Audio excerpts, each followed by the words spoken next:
Hello, good day mga sir. Yun, parang may mali dito eh. Yung oras na yan, ayan, kung lumilitik pagdating sa ilaw is lumilitik talaga yan, basang-basa yung daan.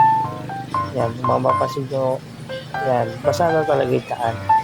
Nakapark kasi ako niyan, yun, napansin ko lang, parang may mali. So, ginawa ko kasi, sisindihin ko yung yellow ilaw para mas visible yung lintik. Lintik at saka basa talaga yung bubungan ng sidecar ko.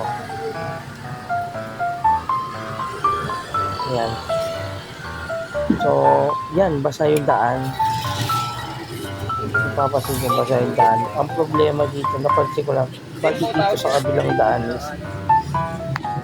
is parang hindi umulan or hindi man lang nabasa yung isang daan. So, baka may nakakalat nyo, comment down below kung it is science or nagkataon lang. Thank you mga sir.